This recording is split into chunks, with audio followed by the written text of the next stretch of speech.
Oremos. Amantísimo, glorioso Salvador, que está en las alturas de los cielos, santo y glorificado sea su nombre. Gracias, Padre, le damos porque ha permitido que en esta mañana podamos reunirnos una vez más para poder adorar y glorificar su nombre, para poder aprender más de usted, Señor, y para que nos muestre y nos enseñe qué es lo que nos quiere decir en esta mañana. Le damos gracias, Señor, también porque a pesar de que no somos instrumentos dignos de su obra, usted nos sigue utilizando para poder seguir llevando este mensaje, Señor, y cada día nos regala aquellos testimonios que pueden llenar nuestra alma, Señor, para seguir adelante. Bendiga a cada uno de su pueblo alrededor de toda esta tierra, bendiga a cada uno de aquellas personas que están tratando, Señor, de conocerle, pero que aún no ha llegado la verdad hacia sus vidas. Guárdelos y ayúdelos para que puedan encontrar el camino.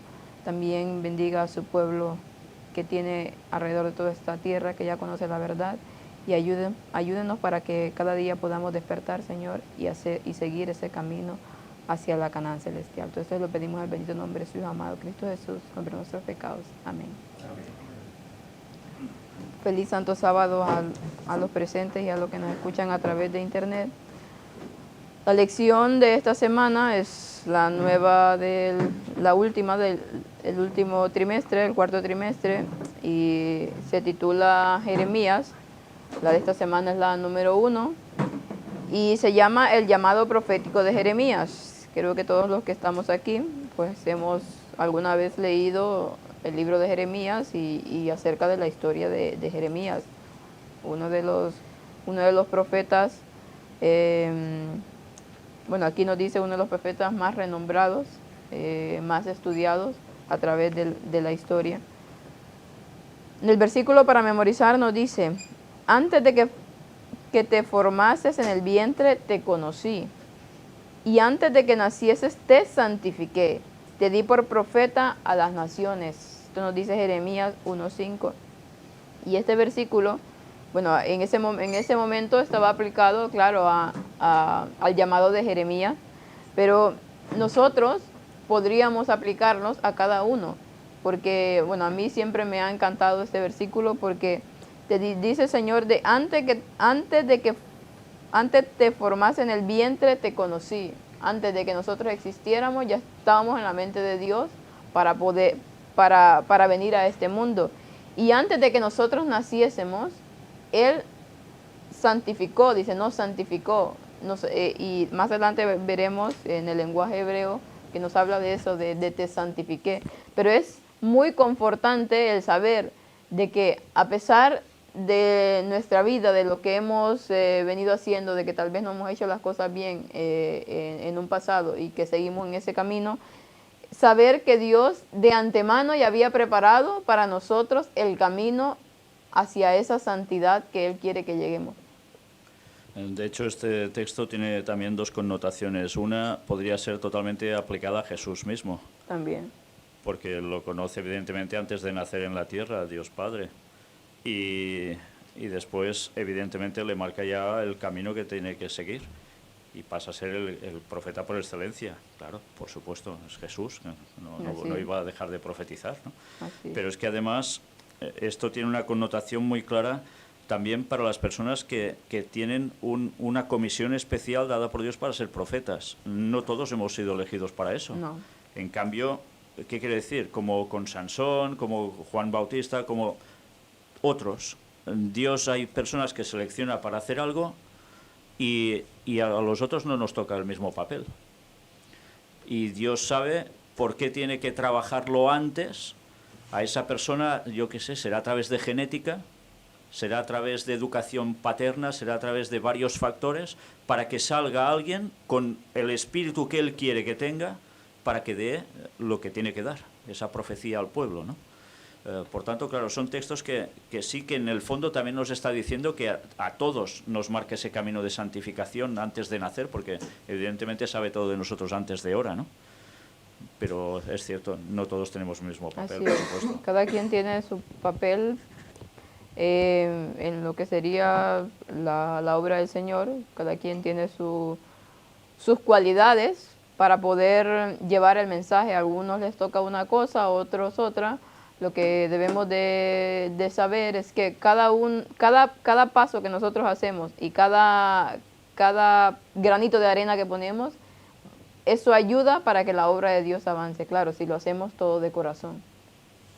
Elena White nos recuerda que tenemos cada uno de nosotros una misión especial. Cada uno tenemos Sí. una misión especial. Por lo tanto, somos creados por alguna razón. O sea que solo pensando en eso ya el hecho de no escucharla o no desestimarla ya es pecado directamente. Y si resulta que no quieres coger esa responsabilidad, pues Dios tendrá que buscar a otro. En otras hay situaciones en las cuales, como Jonás o como decía él, como Sansón, que ya, aunque el personaje no quiera, tiene que hacerlo. Y eso realmente a veces nos deja tocados, ¿no? Y bueno, y en ocasiones, ¿no? En ocasiones, pues el personaje se niega y entonces hay que buscar otra persona que haga ese trabajo. Solo Dios sabe si esa situación es la que, bueno, es la que toca para esa persona sí o sí. O no. Sí, y sobre todo debemos de entender de que a pesar de que Dios nos ha elegido para un papel, todos los papeles son importantes, a ver, pero hay unos más destacados que otros, pero a pesar de eso debemos entender de que no somos imprescindibles y que si en algún momento la pifiamos, pues Dios elegirá a otro. Pasó en el tiempo de Elena White cuando era otra persona la que bueno, en los escritos dice que estaba comisionada para dar el mensaje, pero esta persona no lo aceptó. Y entonces Dios eligió a Elena White para esto. Claro, exactamente, claro. Pero Dios aún así ya sabía que esto iba a pasar. Pero claro, como es un libre albedrío, que nosotros somos los que tomamos la decisión al final, está en nuestras manos. ¿Por qué?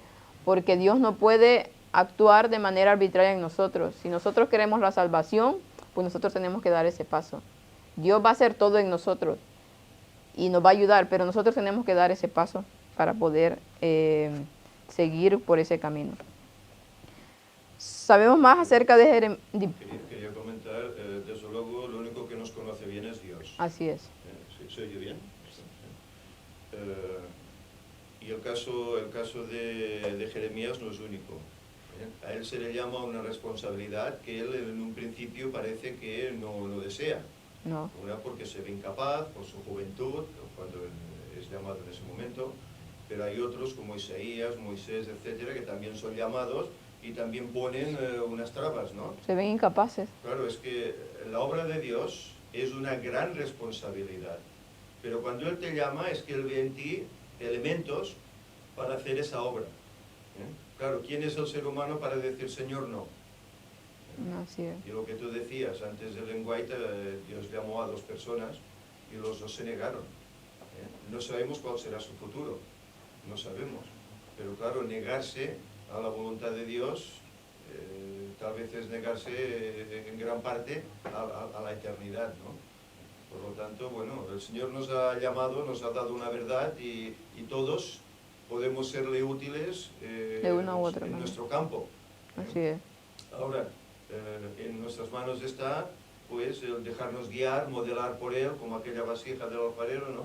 Dejarnos moldear para ser estas personas útiles para esta obra que tiene que concluir en breve. Así es. Y vemos que bueno, más adelante lo habla en la cita de Elena White. Como tú dices, Jeremías, Dios ya le dijo que desde antes de que naciese, pues él ya había sido elegido para ese trabajo. Pero vemos que su educación fue una educación dentro de las cosas del Señor, porque si más adelante leemos, no sé dónde es, en qué... Parece que venía ya de sí, familia. sí, dice que, bueno, me voy a adelantar, pero como estamos hablando de eso, miembro del sacerdocio levítico, Jeremías había sido educado desde su infancia, dice, para el servicio santo. Durante aquellos felices años de preparación, distaba mucho de comprender que había sido ordenado desde su nacimiento para ser profeta de las naciones, y cuando llegó el llamado divino, se quedó abrumado por el sentimiento de indignidad y exclamó: «Ah, Señor Jehová, he aquí no sé hablar porque soy niño». Eso nos dice en Profetas y Reyes, página 299.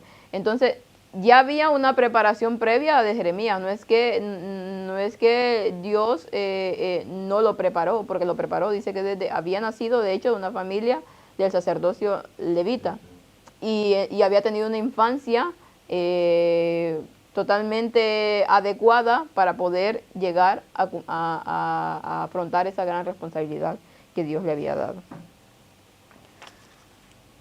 La parte del domingo nos habla de los profetas, nos dice que los profetas, de acuerdo con su llamamiento, fueron decididos protectores de la ley de Dios. Se mantuvieron en el pacto y en los 10 mandamientos. Jeremías 11, 2 al 6. Miqueas 3, 8 nos da un resumen de la obra de los profetas, que era denunciar a Jacob su rebelión y a Israel su pecado. El concepto de pecado, por supuesto, no tiene significado separado de la ley. Cada uno de los profetas que Dios ha llamado ha sido llamado para eso, para denunciar lo que el pueblo estaba haciendo en cada uno de los momentos a través de la historia y para llamar al arrepentimiento. Vamos a buscar Isaías 1:19. Y volviendo un segundo solo a Jeremías, aquí dice que lo santificó y también santificó el sábado de Dios. Y la Strong, la palabra hebrea original, es la misma en Génesis 2:1, creo que es, que Jeremías 1:5. Es la Strong H6942, que es Kadash, y significa apartar, celebrar, preparar. Sí, eso dice más adelante. O sea, que es curioso que santifique al profeta antes que naciese, igual que el sábado. Es muy curioso. Sí, sí. Isaías 1:19. Otra persona que busque Jeremías 7 del 5 al 7, Ezequiel 18:23. Dice cuál era el mensaje de los profetas al pueblo. Isaías dice, si quisiereis y oyereis, comeréis el bien de la tierra. Si quisiereis y oyereis. Dos cosas, querer y oír. Tanto el querer como el hacer. Jeremías 7 del 5 al 7. Pero si mejoraréis cumplidamente vuestros caminos y vuestras obras, si con verdad hicierais justicia entre el hombre y su prójimo, y no oprimiereis al extranjero, al huérfano y a la viuda, ni en este lugar derramaréis la sangre inocente, ni anduviereis en pos de dioses ajenos, para mal vuestro, os daré morar en este lugar, en la tierra que di a vuestros padres para siempre. Y Ezequiel 18:23.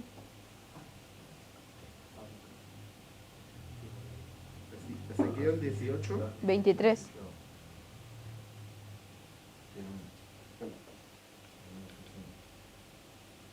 Quiero yo la muerte del impío, dice Jehová el Señor. ¿No vivirá si se apartare de sus caminos?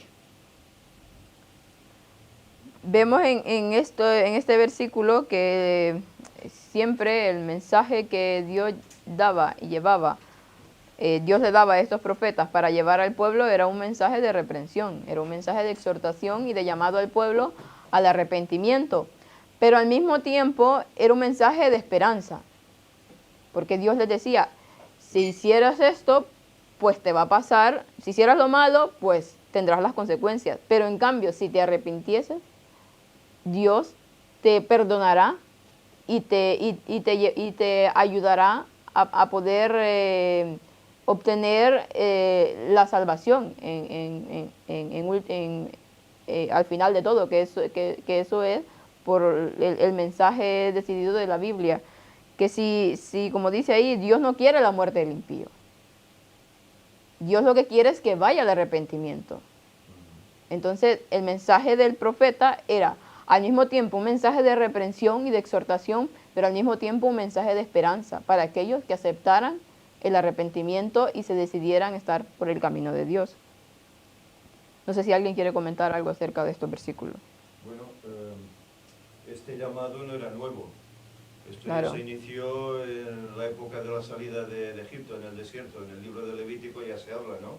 Si oyeis mi voz, Exactamente.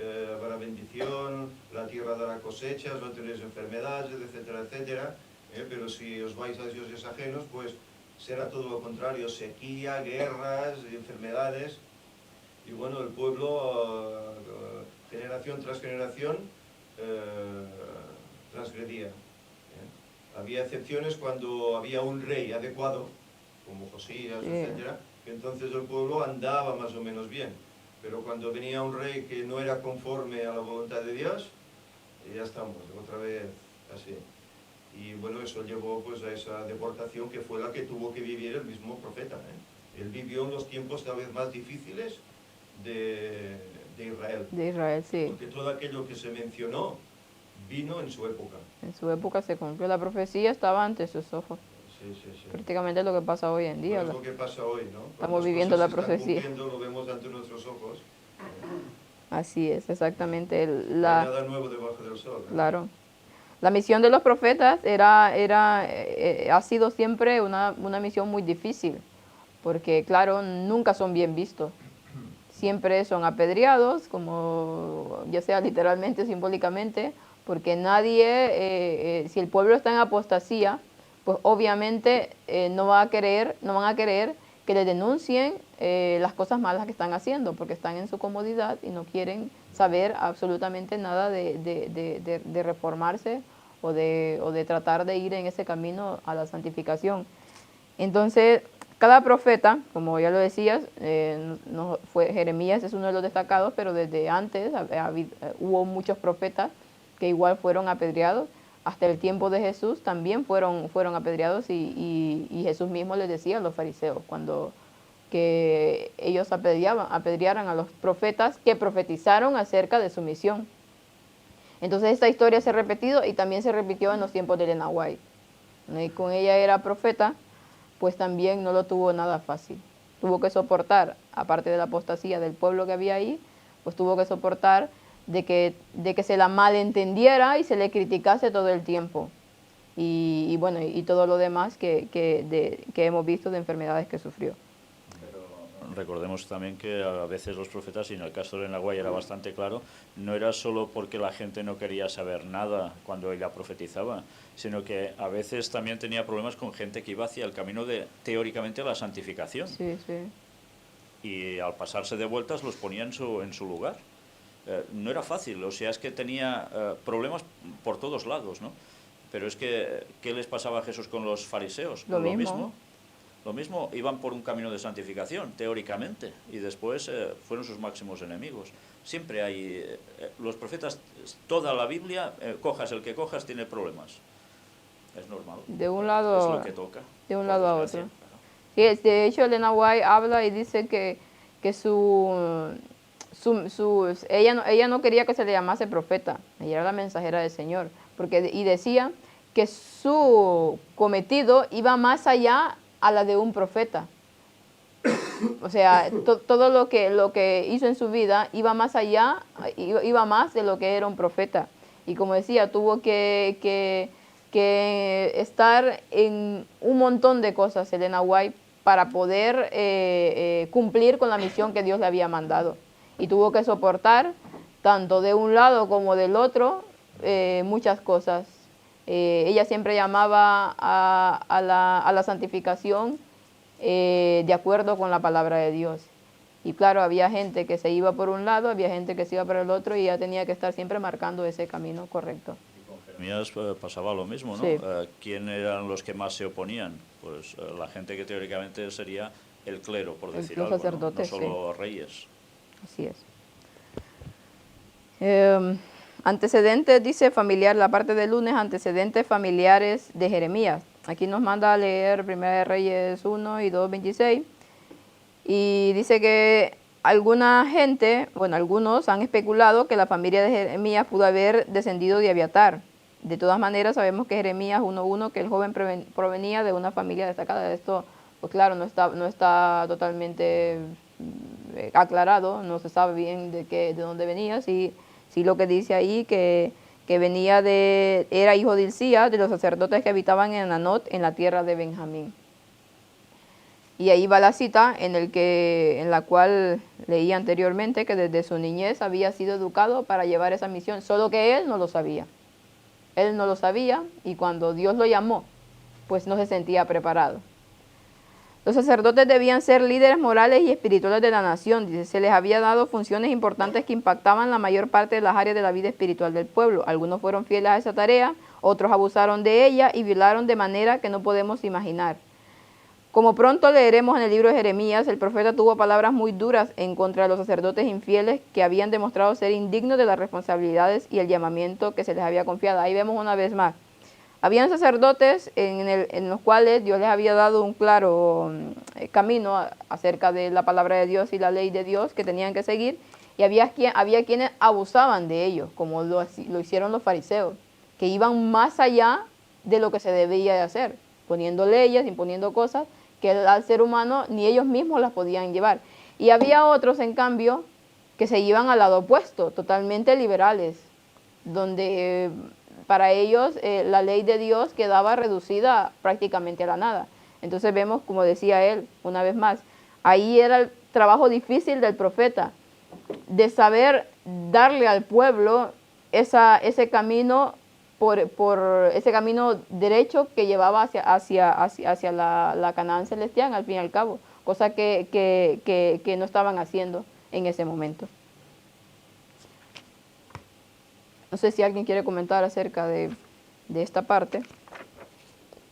Si no, proseguimos con la lección del día martes, que ya en este caso va al llamamiento profético de Jeremías. Eso está en Jeremías 1, del 1 al 5. Lo voy a leer para que veamos cómo Dios llamó al profeta Jeremías en ese tiempo. La palabra de Jeremías, hijo de Hilcías, de los sacerdotes que habitaban en Anot, en la tierra de Benjamín, la palabra de Jehová, que vino a él en los días de Josías, hijo de Amón, rey de Judá, en el año 13º de su reinado. Fue asimismo en días de Joacín, hijo de Josías, rey de Judá, hasta el fin del año 11 de Sedequías, hijo de Josías, rey de Judá, hasta la cautividad de Jerusalén en el mes 5.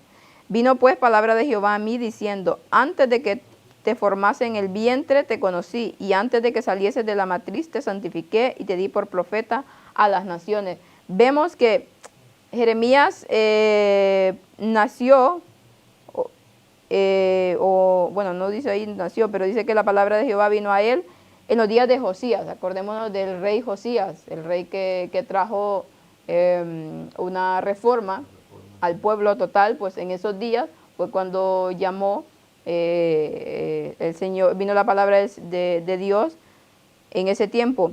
Y después dice también en los días de Joacín, que ya empezó todo a degradarse. La gran reforma que había hecho Josías, pues se fue totalmente a la porra.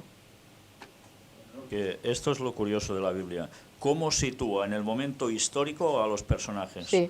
Para que no quede duda. O sea, vivió en esa época.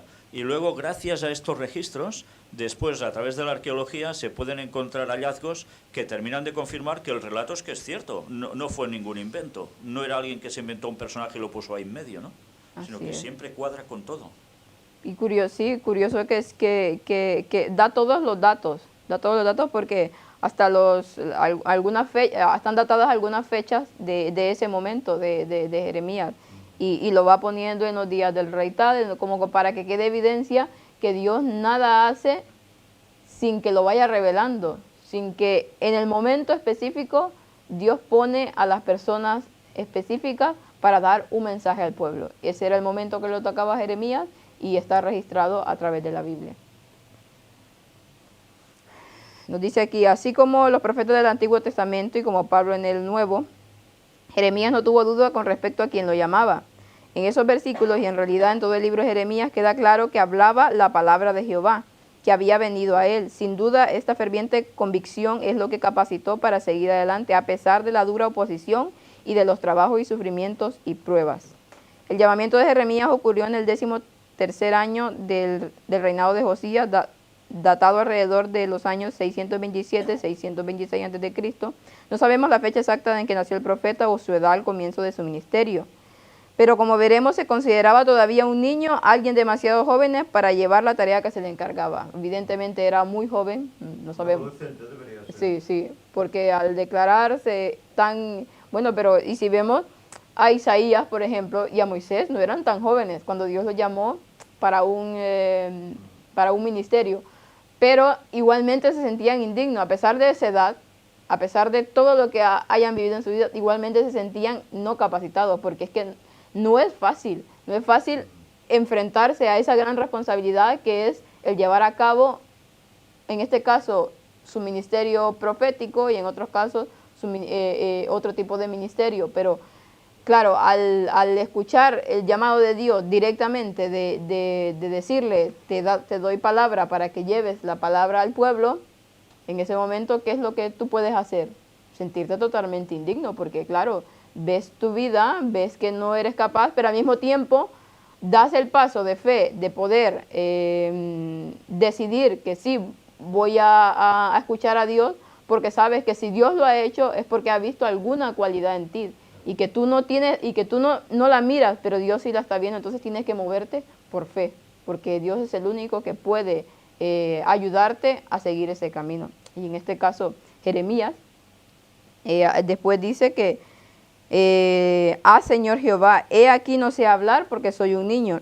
Y entonces después Dios le dice, y me dijo Jehová, no digas soy un niño, porque todo lo que te envié irás tú y dirás todo lo que te mandé. No temas delante de ellos, porque yo estoy contigo para librarte, dice Jehová. Y extendió Jehová su mano y me tocó mi boca y me dijo Jehová, he aquí que he puesto mis palabras en tu boca. Mira que he puesto en este día te he puesto en este día sobre las naciones y sobre los reinos, para arrancar y para destruir, para arruinar y para derribar, para edificar y para plantar. Es que no eran palabras pocas lo que Dios le estaba diciendo en ese momento. Lo había puesto para llevar esa palabra profética, que era, si se arrepentía el pueblo, pues no iba a pasar lo que Jeremías estaba profetizando en ese momento, pero si no se arrepentía, iba a venir la destrucción, como lo vimos que pasó después, en años ulteriores. Si alguien quiere comentar acerca de él. Bueno, eso en parte también demuestra la humildad del personaje, ¿no? Así la es. humildad de Jeremías, tanto de él como de los demás que hemos citado, ¿no? Son seres humanos, saben que son pecadores, saben que son deficientes y piensan, Señor, ¿cómo me escoges a mí que soy quien soy? Con toda mi problemática, con todos mis errores, ¿eh? Pero cuando el Señor escoge a alguien, Él sabe por qué. Así es. Y Él sabe que esa persona puede hacer una gran labor siempre y cuando sea obediente. Claro. Porque había profetas que también Que no eran dieron la obedientes. espalda, como fue el caso de Balaam. Sí. Empezó siendo un buen profeta y acabó dando la espalda a Dios, ¿no? Pero si uno es obediente, es una gran responsabilidad, pero si el Señor te ha escogido, adelante. Así es. Es un privilegio. Es un privilegio. privilegio. A pesar de la oposición y de las pruebas, Sí, sí. Dios ha visto en ti algo y pues tienes que seguir por fe, porque a pesar de que no lo veas tú, pues Dios al final te lo hará ver. Yo creo que a veces falla la confianza en Dios, ¿no? Porque si recordamos el caso de David frente a Goliat, tenía tanta confianza en Dios de que por medio de él iba a poder vencer, que se echó y los demás se quedaron, ¿no? Sí. Pero ¿dónde va este chico? Si al primera de cambio lo van a aniquilar, ¿no? Debían pensar. Pero en cambio vemos otros personajes, pues que empiezan a poner, ¿no? Pero si yo no sé hablar, yo sí no... Y bueno, entre ellos también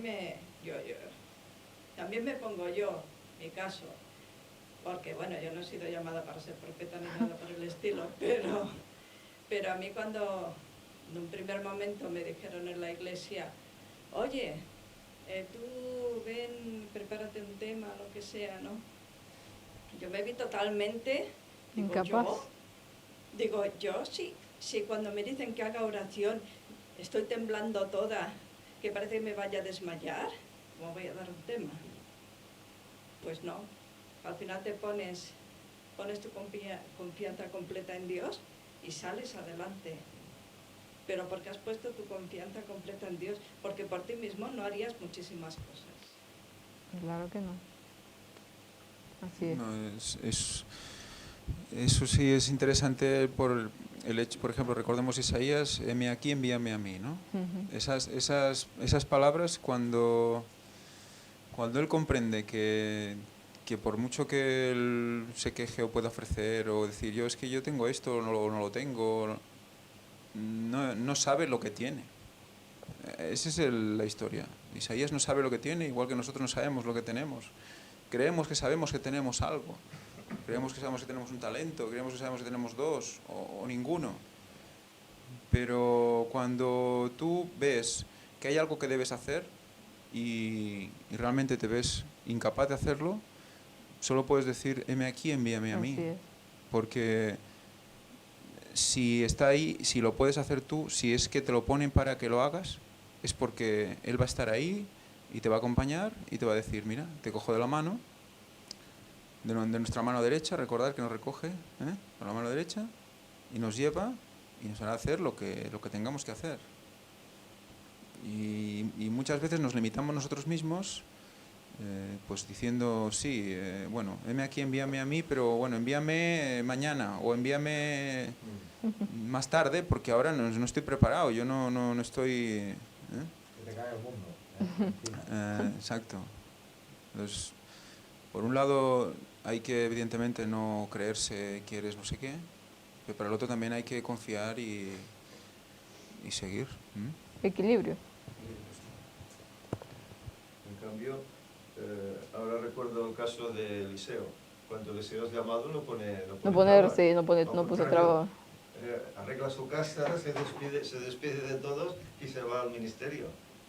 Él estaba deseoso, ¿no?, de comenzar. Así es, así es. Y, bueno, Hay de todo en la viña del Señor, dicen. Por ejemplo, la parte del miércoles nos habla de profetas reacios, en lo que hemos comentado. Dice que, bueno, Jeremías es uno de ellos. A pesar de que había sido elegido para esa tarea, pues el joven, aparte que era joven, estaba asustado y no se sentía a la altura de ello. Tal vez conociendo el estado espiritual de ese tiempo, que no era bueno, también en los tiempos que cada profeta ha salido, y sabiendo lo que necesitaba hacer, Jeremías no quería ese trabajo, porque se sentía incapaz de enfrentarse a la corrupción que había en ese momento en Israel. Pero en el fondo de todo, lo que importa no es si has puesto alguna pega, si no has puesto alguna pega. Sino que lo importa, haga. En el fondo, es que al final lo hacía. Así es, Que así al es. final lo hacía. Y eso me recuerda aquello de algunas personas que iban a buscar invitados para la boda, ¿no? Y unos decían, no, porque yo no puedo, porque no sé qué, ¿no? Y al final se arrepentían y al final iban, ¿no? Eso es lo que importa, que la gente al final vaya. Sí, que al final cumplas, al final... Sí, no lo he encarado bien. Me he equivocado Y luego, bueno, gente aparentemente, pues como se muestra, pues que dices, ¡buah, imperfecta! ¿No? Dices, ¿cómo puede ser, no? Gente tan limitada, gente... Y resulta que, bueno, como recordamos la oración de Ezequías, ¿no? Que cuando están ahí celebrando esa Pascua extraña en el segundo mes en vez del primero, los levitas no estaban santificados la mitad, todo se hacía como con mucho corazón, pero sin formas. Sí. Pero él ora por ese pueblo y ora diciéndole a Dios, mira, tienen un corazón que te busca. Y eso es lo que Dios tuvo en cuenta. Tuvo en cuenta eso. Intentaban cumplir en lo posible, en lo mejor posible. No eran perfectos, no hacían el ritual como debían, no cumplían la ley exacta como Dios había dicho, pero Dios sabía que sus corazones lo buscaban. Pues ahí también con esas personas hace mucho más que con otras que cumplen, que parece que cumplen a rajatabla, ¿no? Como podrían ser los fariseos en ese momento. O sea que Sí, como solo Dios conoce, es que tenemos tan poca información, como solo Dios conoce, es que solo podemos esperar. No somos nada, Él es todo. Recordemos como la oración de Isaías, también de Elías, esas 6 oraciones que hizo antes de que viniera la nube. No soy nada, al final descubrió en esas oraciones, yo no soy nada, tú lo eres todo. Y entonces fue cuando realmente pasó lo que tenía que pasar. que al final, como estamos viendo aquí, con cada, bueno, después nos habla de Isaías, después nos habla de Moisés, que lo habíamos comentado. Al final, Dios está viendo, es que no entendemos que Dios mira totalmente distinto de como nosotros vemos. Nosotros estamos nublados, condicionados por el mundo que nos rodea, ¿ok? Estamos condicionados por nuestra manera de percibir las cosas, pero nunca podremos, durante estemos aquí en esta tierra, llegar a ver las cosas como Dios las ve. ¿Por qué? Porque Él conoce todo desde antes del principio. Él es Dios, claro, nosotros no somos Dios, Él es Dios y Él te conoce a ti, conoce a cada uno de nosotros y sabe que hay dentro de ese corazón de piedra que a veces podamos tener, sabe que ahí hay una entrada que Él puede llegar y Él nos puede cambiar. Entonces, como decía, estos profetas, pues en ese momento sintieron esa indignidad que tenían, pero bueno, dijeron, por fe, vamos adelante, heme aquí, envíame a mí, por fe, porque no me estoy viendo ahora como soy, incapaz totalmente, pero por fe, porque el Señor me lo ha dicho, voy a ir adelante y Dios con su misericordia me va a ir ayudando. Y como decía el Señor, lo que hablaba Ángel, dice, misericordia quiero, no sacrificio. Dios quiere misericordia, Dios quiere que nosotros hagamos misericordia con los demás. Dios quiere que nosotros actuemos con misericordia, que llevemos el mensaje a los más necesitados, que ayudemos a los más necesitados. Como la Biblia nos habla de la viuda, del huérfano, que en ese momento eran los que no tenían la capacidad de sostenerse a sí mismos. Pues Dios miraba eso. Dios miraba cuando una persona, a pesar de sus debilidades, iba y ayudaba a esa, porque realmente había un corazón lleno de amor de esta persona a pesar de sus errores. Entonces siempre veamos que Dios lo que quiere es eso, que nosotros actuemos con ese amor, claro, con obediencia, tratando de obedecer en lo que nosotros podamos hacer, pero llevando también ese amor. O sea, una cosa no desligada de la otra. Tiene que haber un conjunto de todo, porque si descuidamos una parte y hacemos lo otra, no estamos haciendo nada. Lo que voy a decir ahora tal vez a algunos les puede chocar, pero yo afirmo que nosotros también somos profetas. Es decir, todo aquel que conoce la verdad de Dios en su palabra es profeta. ¿Por qué? Sobre todo si la pone en práctica y habla a los demás, ¿no? ¿Por qué? Pues porque decimos al mundo lo que va a suceder. Va a haber una unidad de religiones, va a haber un líder mundial, espiritual, moral, va a haber una ley dominical, etcétera, etcétera, etcétera. Cuando haces esas cosas, tú eres un profeta. No eres llamado directamente por Dios como fueron ellos, pero sí que lo somos por su palabra. Al conocerla, al aceptarla, nos convertimos en profetas. Ahora bien, ¿cuál será nuestro papel? Sí. ¿Pondremos excusas? Señor, a mí esta tarea me va grande. ¿Por qué me has escogido? ¿Por qué me has dado a conocer el mensaje? Yo no quiero vivirlo, quiero volver a mi vida antigua. O por el contrario, estaremos gozosos de ello y, como Isaías, diremos, Señor, heme aquí, envíame a mí. Hay que hacer la labor, hagámosla, para que otros conozcan y vivan esta esperanza que nosotros vivimos. Y esa es la labor que tenía que hacer el profeta, hacer que el pueblo conociera, que el pueblo cambiase, se volviese a Dios. Y esa es la labor que nosotros tenemos hoy, hacer que las gentes conozcan a Jesús, conozcan a Dios y acudan a Él, que es la solución de todo. Así es. Del hebreo o profeta, que es Naví, generalmente dice hombre inspirado, ¿no? Y viene de Navá, que es hablar o cantar por inspiración, en predicción o simple discurso. Claro, desde el momento en que se supone que pides siempre la inspiración y la guía del Espíritu Santo para hacer cualquier cosa que hagas en tu vida, evidentemente para hablar a los demás o para preparar un tema o para lo que sea, siempre, ¿qué haces? Pues pides que el Espíritu Santo hable y no tú, ¿no? Sí. Por lo tanto, desde ese punto de vista es muy amplio el concepto de inspiración. Entonces también podía entrar en un debate muy grande de lo que es inspiración, pero lo que comentaba Giuseppe es interesante. Se puede mostrar cualquiera que haya estudiado y orado un tema y lo ha presentado, puede mostrar cosas realmente interesantes que otros no se hubieran fijado nunca.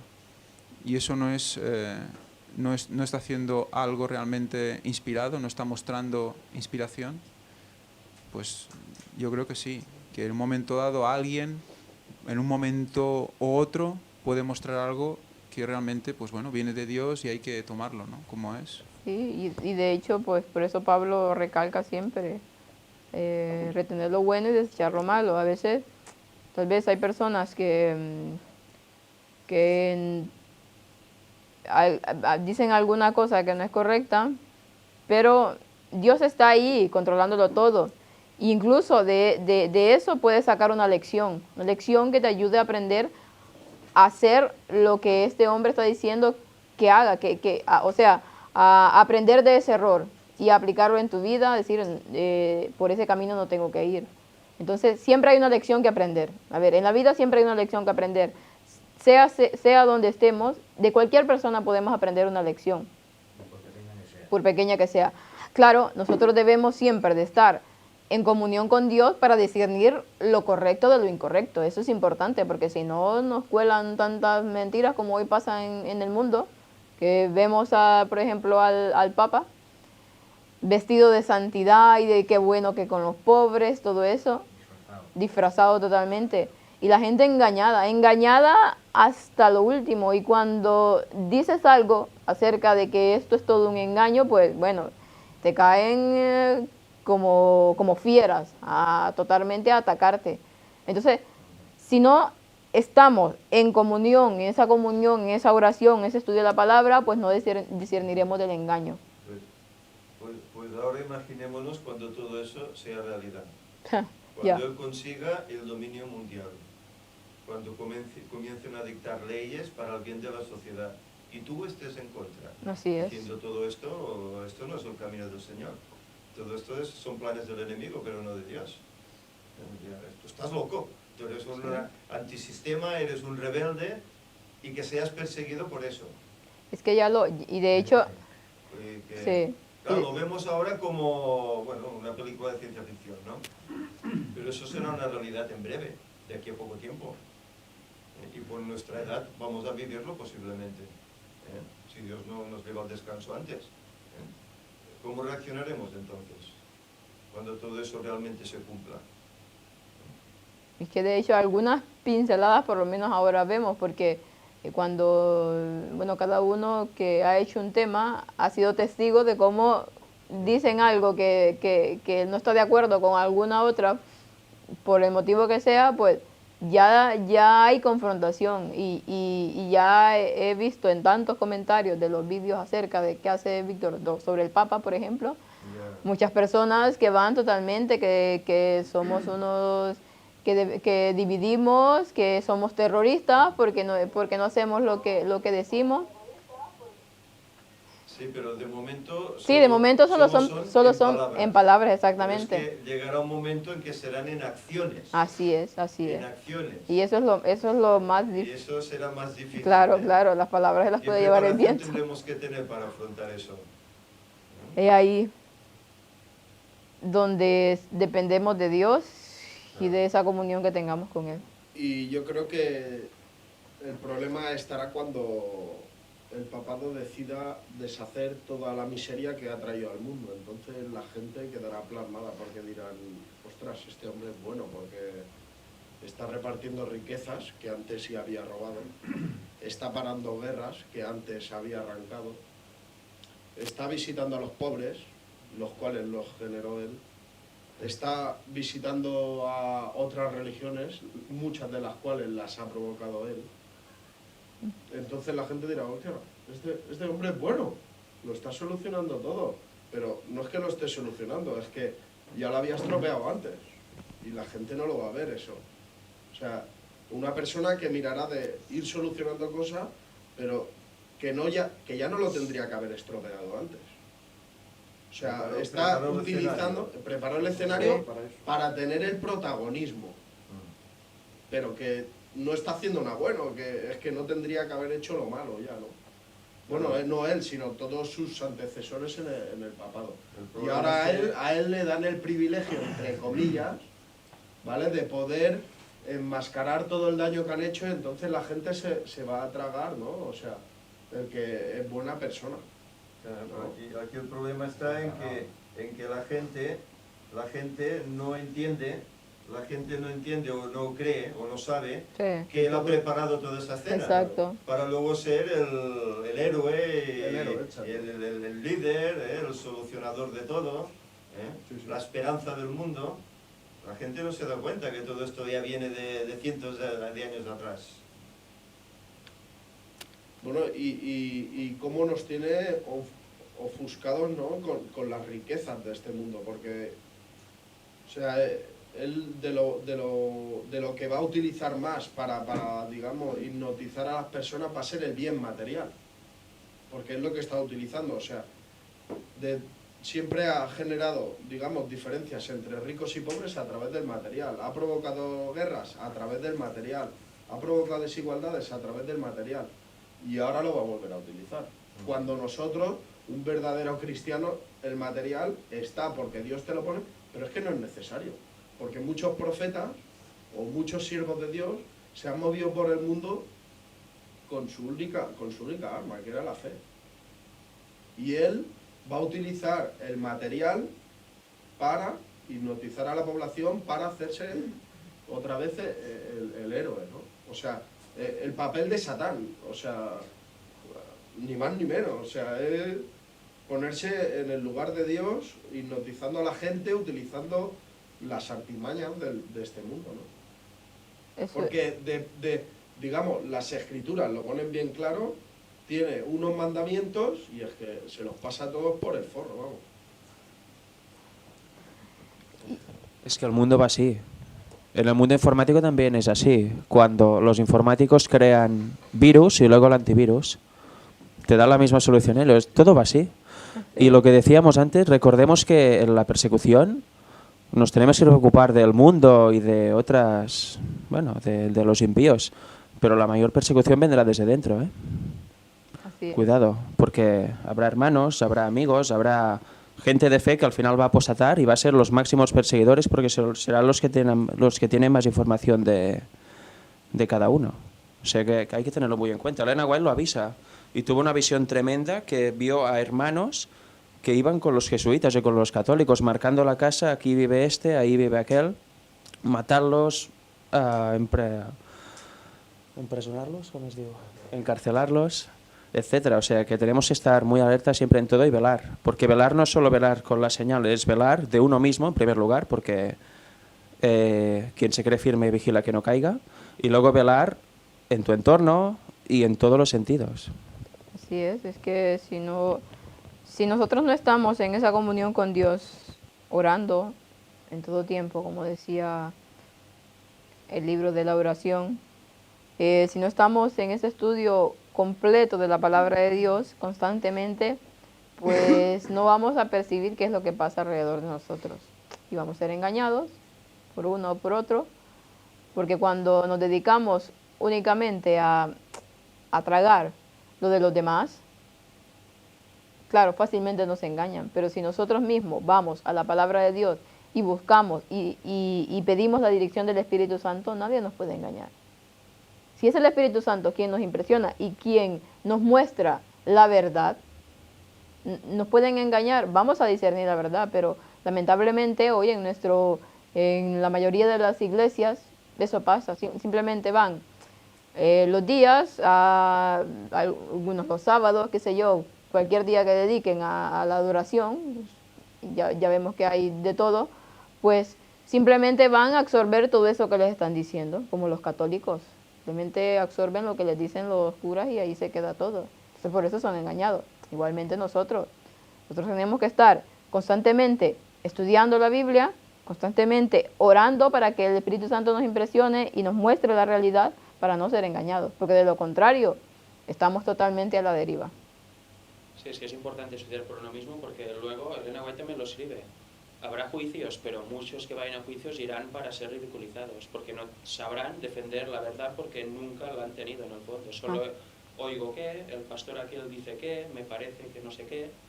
Ese es el gran problema. Exacto, no hemos nosotros mismos estudiado y aprendido, sentado unas bases, porque ante todo tenemos que sentar esas bases con lo básico de la Biblia, porque a veces queremos ir a más, ir a más, ir a más, y aún no estamos totalmente afianzados en esas bases que nos da la palabra de Dios. Es que, Proseguimos. de hecho, la Biblia es el único utensilio que debemos tener. Así porque es. yo he oído mucha gente que, bueno, que muy bien si quieren, pero sobre todo en el mundo adventista es tradicional, en muchos, no en todos, gracias a Dios, estudiar un texto bíblico y al lado el comentario bíblico adventista para saber qué interpretar. Y eso es un error enorme, porque el comentario bíblico te lo da el Espíritu Santo, o sea, eres tú mismo que leyendo vas sacando cosas. Porque si ya te basas en un comentario bíblico de alguien o en un vídeo de alguien a ver quién dice, pues ya vas predestinado a creer lo que otro ha visto. Y quizá es correcto, pero si tú no lo ves por ti mismo, nunca vas a tenerlo interiorizado completamente. Yo antes, al principio, claro, no sabía nada, solo veía, iba tragando de diferentes pastores, y al final dije, pero si no sé contar nada por mí mismo. Y luego me puse a buscar yo los textos, puse a estudiar, y luego ya se me quedó grabado y pude ser capaz de explicar, pero es lo que hay. El comentario bíblico debe ser una ayuda para quien la quiera, pero solo después de tú haberlo entendido todo, para buscar más luz, para buscar otras versiones que puedan complementar, para ver tus errores también, pero no como guía obligatoria de estudio, porque el comentario no lo ha hecho Dios, lo ha hecho una persona, y la persona puede estar equivocada, puede tener toda la luz, puede no tener nada, puede tener a medias, o sea, que así va. Bueno, hay un comentario bíblico que es de Elena White que es interesante, el 7, que sí es interesante. Como forma fidedigna. A ver, todo el material que hay, todo es edificante. Sean escritos de Ellen White, sean escritos del comentario bíblico, sean escritos pastorales, todo es edificante. Lo que pasa que, claro, lo que decimos, cada cual tiene que estudiar por sí mismo. Esto te dará conocimiento. Ahora, luego tú, con tu experiencia con el Señor, por medio del Espíritu Santo, pues verás si eso tiene razón o si están errados. No sé, nosotros, por ejemplo, hoy conocemos muchos textos bíblicos que yo en todos los años que llevo en la iglesia los habíamos visto de una manera diferente, simple, pero es que ahora han cogido un auge, una luz, pero claro, esto el comentario bíblico no te lo explicará. Entonces el comentario bíblico te dará unos razonamientos básicos, a partir de aquí luego tú, por medio de la oración de tu estudio personal, pues tienes que indagar, pero que todo es importante. A ver, uno no nace sabiendo. No, claro. Si habéis llegado al bautismo es porque habéis sido instruidos en la palabra de Dios. Si no, no puede ser que, mira, conozco la fe tal, la quiero bautizar. Tendrás que saber de qué se trata antes, ¿no? Y todo eso lleva una preparación, etcétera, etcétera. Lo que pasa es que luego cada uno, en su tiempo, pues tendrá que ir profundizando, ir indagando, ir tomando opinión personal, etcétera, etcétera, y crecimiento. Pero el material es necesario para nuestra formación, como la concordancia o lo que queramos llamar, es necesario.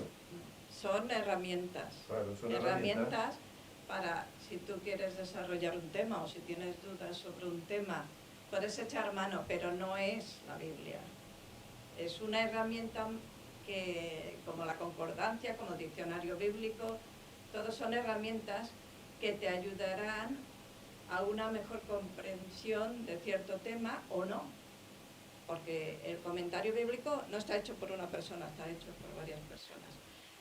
Pero ellos mismos ya dicen, en muchos casos lo dicen ellos mismos, que lo que dicen es la idea que ellos han formado de aquello, pero que tampoco dicen que sea... Y a veces dan diferentes Puntos de vista. diferentes Bueno, como pasa con puntos la de vista, Biblia. ¿no? Porque la cosa no está muy clara, según qué cosas no está muy claro, entonces dan los diferentes puntos de vista que hay. Sí, claro, están. Claro, Luego cada cual... Son una guía para adquirir conocimiento, una guía para que luego cada cual pues indague por su cuenta. Y es así, pero que es necesario, sí. Sí.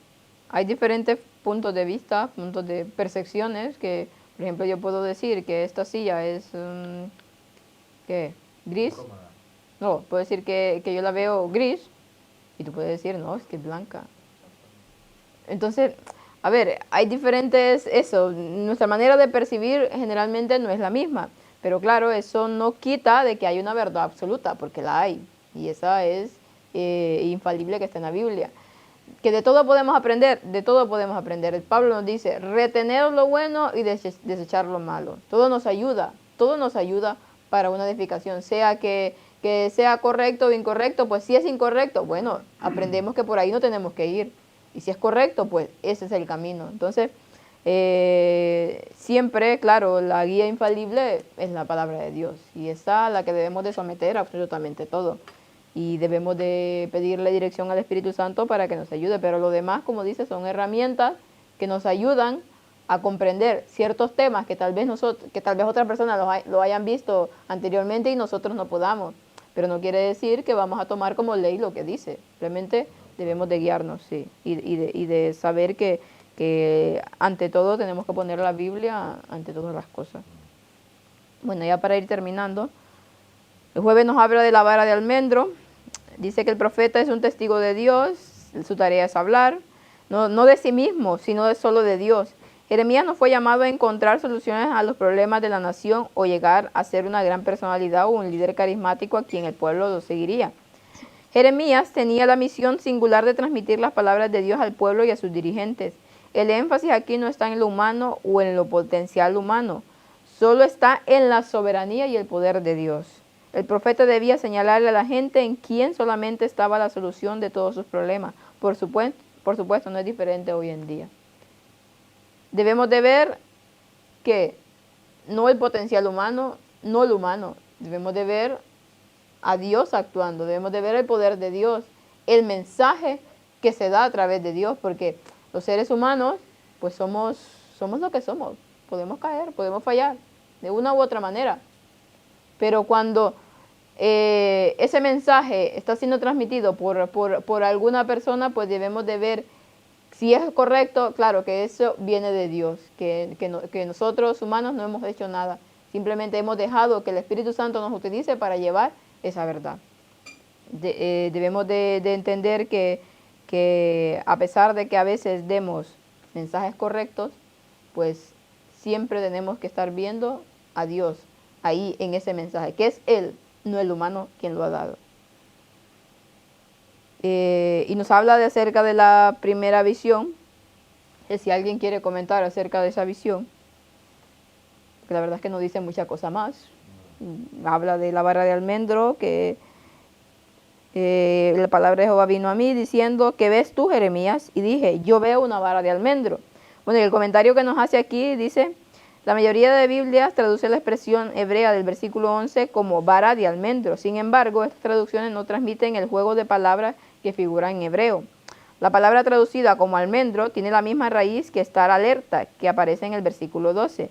Yo estoy alerta, ya que Dios dice que está alerta o se apresura para que su palabra se cumpla.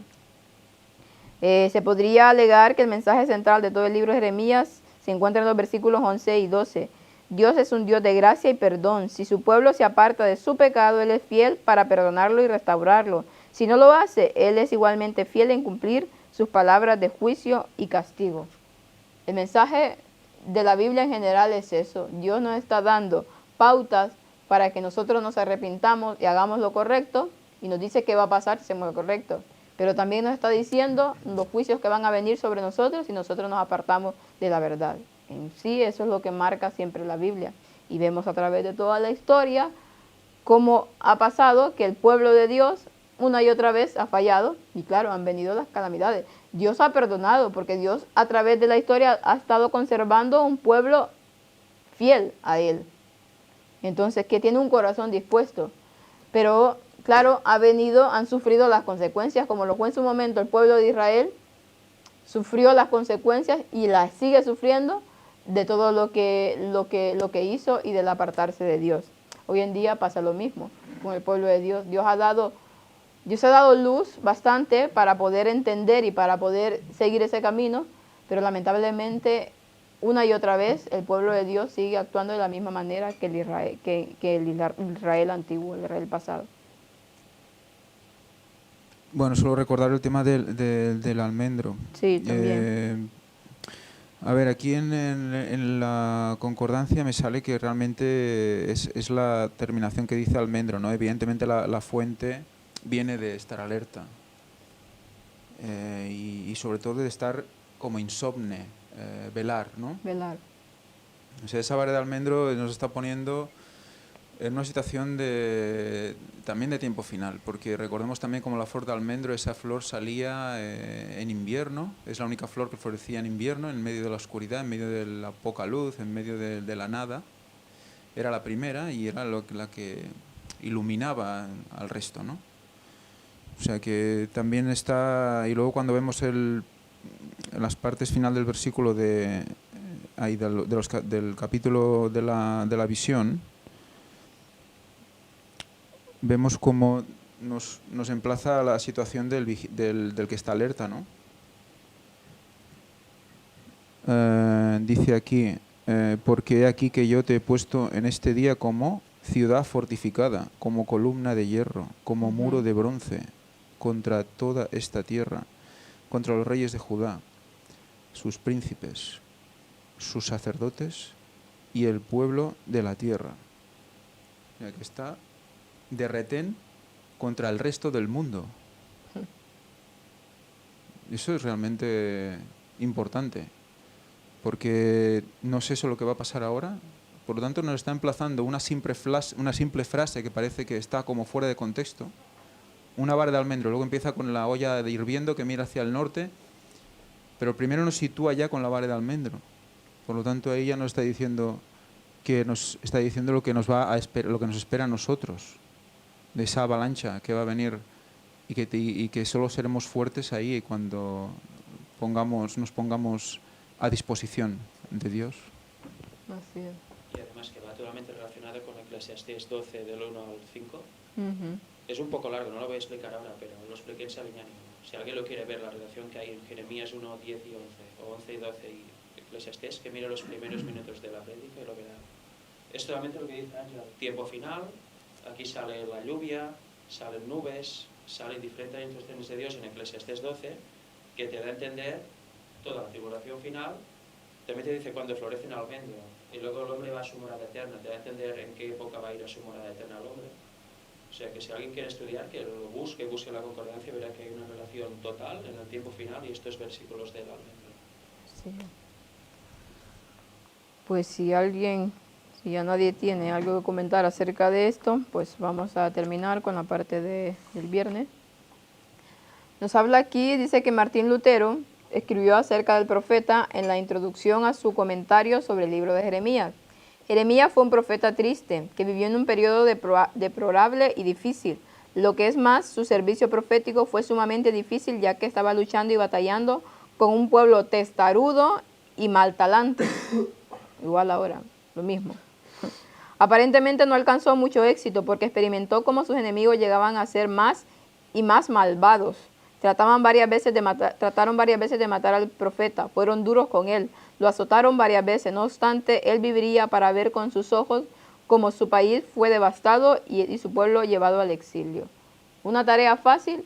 Claro que no lo fue. Sufrió mucho Jeremías y sobre todo sufría más al ver cómo Dios estaba dando esas oportunidades y el pueblo no hacía nada por cambiar. Entonces, imagino que se sentía muy acongojado por todo lo que miraba y por todo lo que sabía él que vendría, por todo lo que vendría para Israel, y aún así, en vez de tornarse a Dios, pues se hacían más y más malvados, cometiendo cada día más y más prevaricaciones en contra de Jehová, que tantas veces los había sacado de tantas cosas y una y otra vez iban en ese fallo para con Dios. Y igual la historia de los profetas no han tenido una vida fácil, han tenido una vida muy difícil. Cada uno de los que vemos en la Biblia, vemos que muchos han muerto como mártires y pues otros se han ido al descanso, pero de manera natural, pero siempre han tenido una vida difícil donde se han burlado, los han azotado. Bueno, ¿qué es lo que no han recibido? Durante 40 años iba a destacarse Jeremías delante de la nación como testigo por la verdad y la justicia, en un tiempo de apostasía sin igual. Vemos que Elena White lo marca como un tiempo de apostasía sin igual, como no había habido. ¿Qué está pasando ahora también en nuestro tiempo? Una apostasía impresionante en todos los niveles.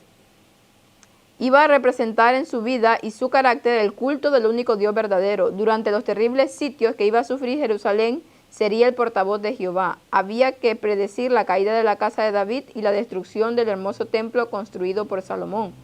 Y cuando fue encarcelado por sus intrépidas declaraciones, seguiría hablando claramente contra el pecado de los encumbrados, despreciado, odiado, rechazado por los hombres.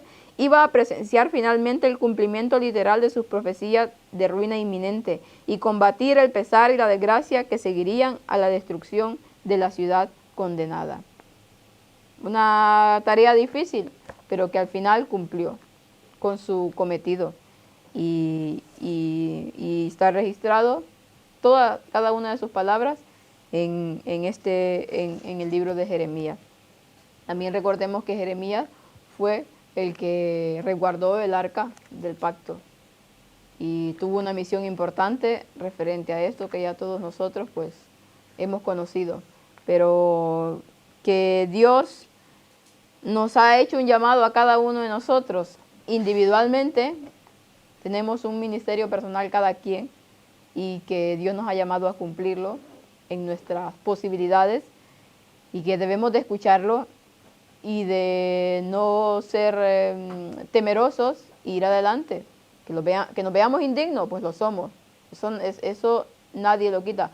Pero que por fe vayamos a Dios, vayamos actuando sigamos en ese camino, que Dios va a ir perfeccionando si nosotros le vamos dando cabida, claro está, todas esas defectos que tengamos, y nos ayudará a cumplir con la misión que nos ha encomendado a cada uno de nosotros dentro de nuestras posibilidades. Así que el Señor pueda bendecirlo. Padre nuestro que está en el cielo, santificado sea su nombre. Señor, agradecemos por esta escuela sabática que nos ha permitido realizar. Le pedimos, Señor, que pueda ayudarnos a que todo lo que hemos hablado aquí pueda quedar en nuestras mentes y podamos poner en práctica, Señor, cada una de las cosas que aprendemos. Guía, Señor, de su pueblo alrededor de toda esta tierra. Ayúdenos a siempre encontrar ese camino hacia la santidad, Señor, el que nos lleva a la Canaán celestial. Guíenos, Señor, porque solamente usted sabe cómo llevarnos y cómo guiarnos. Gracias porque a pesar de todas nuestras debilidades y fallas, Señor, usted está aquí con nosotros, ayudándonos a seguir adelante. Quédese con nosotros, nosotros lo pedimos en el bendito nombre de su Hijo amado Cristo Jesús, con el perdón de nuestros pecados. Amén. Amén.